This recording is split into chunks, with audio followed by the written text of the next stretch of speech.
370 kilometre हम मध्य प्रदेश में चले। उससे पहले तमिलनाडु, केरल, कर्नाटक, आंध्रा, तेलंगाना, महाराष्ट्र से ये यात्रा निकली और अब राजस्थान, हरियाणा और दिल्ली जाएगी और फिर श्रीनगर में हम ये जो तिरंगा है उसको लहराएंगे। ये जब हमने ये यात्रा शुरू की तो काफी लोगों ने हमें कहा, बातचीत हो रही थी कांग्रेस पार्टी में, तो काफी लोगों ने कहा कि देखिए इस यात्रा को गाड़ी में करना चाहिए। दिग्विजय जी हैं यहां पे, उनको याद होगा जब दिग्विजय जी और बाकी लोगों ने कहा कि इस यात्रा को गाड़ी में करना चाहिए, तो मैंने कहा अगर आप यात्रा को गाड़ी में करवाना चाहते हैं तो मैं आपका आदमी नहीं हूं, फिर आपको किसी और से करवानी पड़ेगी। अगर यात्रा पैदल करनी है तो फिर मैं यात्रा करने के लिए तैयार हूं। और इसके पीछे मेरी सोच थी, सोच ये थी कि 21वीं सदी के हिंदुस्तान में जो हमारे राजनेता हैं, और मैं सिर्फ किसी एक पार्टी की बात नहीं कर रहा हूं, मैं सब पार्टियों की बात कर रहा हूं, कांग्रेस, बीजेपी, बीएसपी, सब पार्टियों की बात कर रहा हूं, जो हमारे राजनेता हैं उनके बीच में और जनता के बीच में बहुत दूरी हो गई है। राजनेता कभी हवाई जहाज में उड़ते हैं, हमारे तरीके से उड़न खटोला बोल दो उसको उड़न खटोले में आते हैं, कभी गाड़ी में आते हैं। और मैंने सोचा कि 21वीं सदी में अगर हिंदुस्तान को समझना है, हिंदुस्तान के किसानों से बात करनी है, उनकी इज्जत करनी है, युवाओं की इज्जत करनी है, मजदूरों की इज्जत करनी है, तो पैदल चलने की जरूरत है। जैसे जैसे हिंदुस्तान की आम जनता सड़कों पे चलती है, वैसे ही हमें करना चाहिए। काफी लोगों ने उस समय कहा कि नहीं, बहुत लंबा है, 3700 किलोमीटर है, मुश्किल हो जाएगी, कैसे चला जाएगा। हमने कहा नहीं, हम रिस्क ले लेते हैं, देखते हैं, चला जाए तो चला जाए, नहीं चला जाए तो रुक जाएंगे। और हम सब यात्रियों के साथ कन्याकुमारी से निकले। और आमतौर से क्या होता है, अगर लंबा सफर होता है तो शुरुआत में थकान नहीं होती, और जैसे आगे बढ़ते जाते हैं थकान बढ़ती जाती है। आप लोगों ने सफर किए होंगे, आपको ये मालूम है। मगर इस सफर में बड़ी अजीब बात हुई, जो शुरुआत में थकान थी वो कम होती गई, कम होती गई, कम होती गई, कम होती गई। और ऐसा समय आया, मैं दिवाली के लिए घर गया, वहां पे मैं अपने घर में पलंग पे लेटा हुआ था, और सुबह उठा और मैंने सोचा कि भाई मैं तो वापस अपने कंटेनर में जाना चाहता हूं, यहां मुझे ठीक नहीं लग रहा। और आप यात्रियों से पूछेंगे तो 8 दिन में हमारी एक ब्रेक होती है, आप उनसे पूछिए, उस दिन कहते भैया आज मजा नहीं आ रहा, हमें चलना है। और अगर आप देखें तो वहां पे, जहां हमारा कॉम्पाउंड होता है, वहां पे आगे पीछे चलते रहते हैं।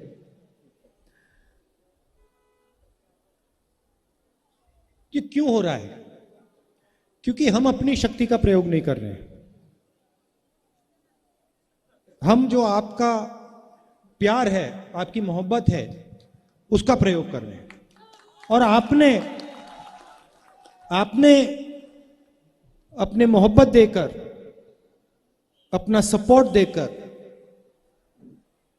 हमारे काम को बहुत आसान कर दिया है। पता ही नहीं लग रहा, मैं आपको बता रहा हूं। आज कमलनाथ जी, मैं बता देता हूं, आज इनको बुखार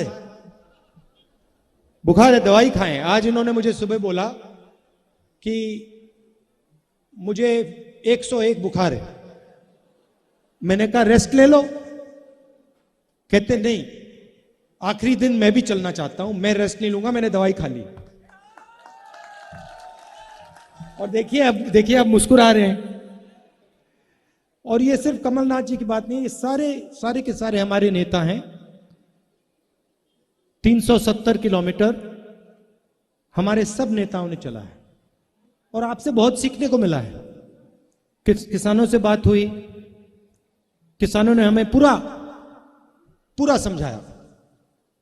कपास के किसानों ने, सोया के किसानों ने, लहसुन के किसानों ने, सब ने उनकी जो मुश्किलें हैं, उनका जो दर्द है, गहराई में घंटों हम सुने, गहराई में बारीकी से उन्होंने हमें समझाया। बीमा का पैसा डालते हैं,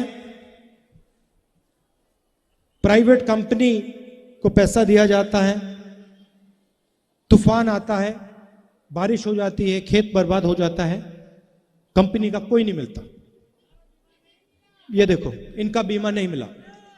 तो ऐसे, आपका नाम क्या है? पाटीदार जी जैसे हजारों लोग इन सड़कों पे हमसे मिले, इन्होंने ये कहा। देखिए, मैं आपसे पूछता हूं, आपको जो यहां किसान खड़े हैं, आपको सोयाबीन के लिए सही दाम मिलता है? ये देखो,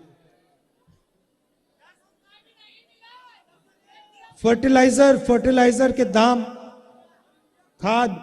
खाद आपको आसानी, यूरिया आपको आसानी से मिलता नहीं, यूरिया के दाम बढ़ गए। हां, तो ये सब आपने बारीकी से हमें समझाया।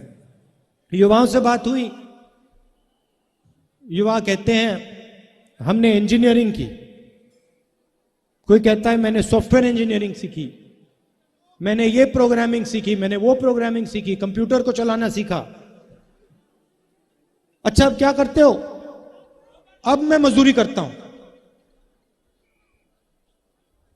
Computer engineer, mechanical engineer, civil engineer, ये सारे के सारे आज के हिंदुस्तान में मजदूरी कर रहे हैं। तो ये हालत है सिर्फ मध्य प्रदेश की नहीं, हिंदुस्तान की। और जो बीजेपी की पॉलिसीज हैं, वो डर पैदा करती हैं, समाज में डर पैदा करती है। चाहे वो नोटबंदी हो, चाहे वो गलत जीएसटी हो, चाहे वो कोविड के समय की पॉलिसीज हो, इनका लक्ष्य समाज में, किसानों के दिल में, छोटे व्यापारियों के दिल में, स्मॉल और मीडियम बिजनेस चलाने वाले लोगों के दिल में, युवाओं के दिल में डर भरने का है। क्योंकि वो उस डर को नफरत में बदलते हैं।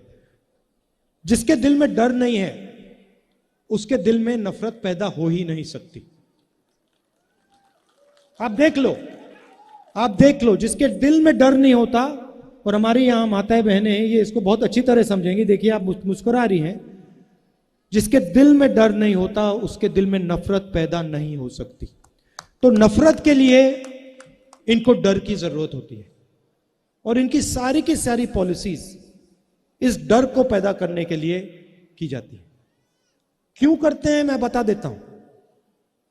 क्योंकि ये जो आपका धन है, किसानों का धन है, जो आपकी शिक्षा में जाना चाहिए, स्कूलों में जाना चाहिए, अस्पतालों में जाना चाहिए, वो आपसे छीनकर इनके सबसे बड़े उद्योगपति मित्रों को देना चाहते हैं।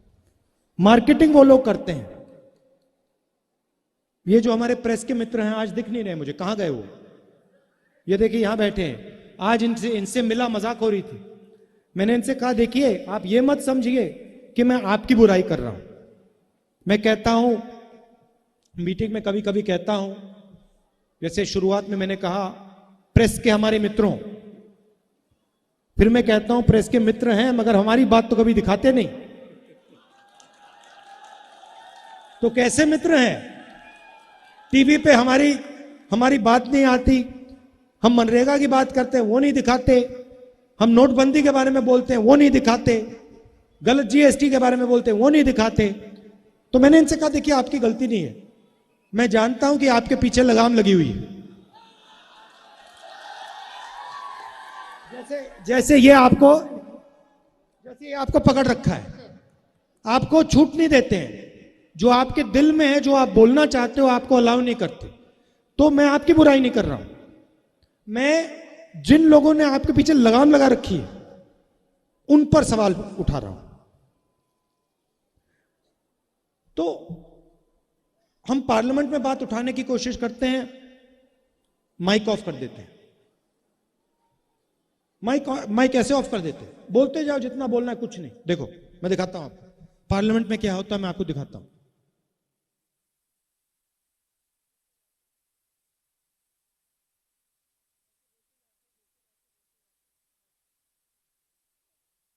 तो अब पार्लियामेंट का रास्ता बंद कर दिया। जो भी उसमें भैया जो भी बोलो, जो भी बोलना है, जितना भी बोलो, मजे ले लो। देखो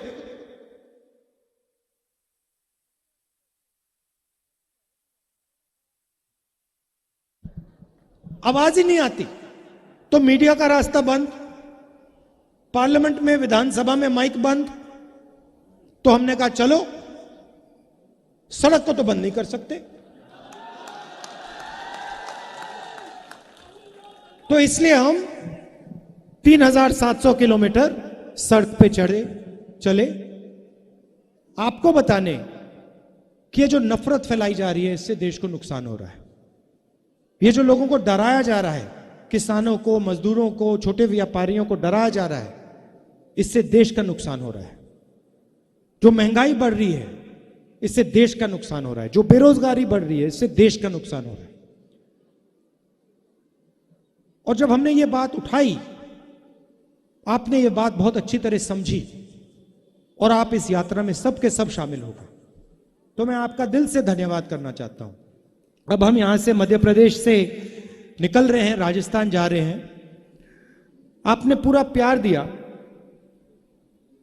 मदद की हमारी, ये मैं जिंदगी भर नहीं भूलूंगा, कांग्रेस वाले कोई नहीं भूलेंगे।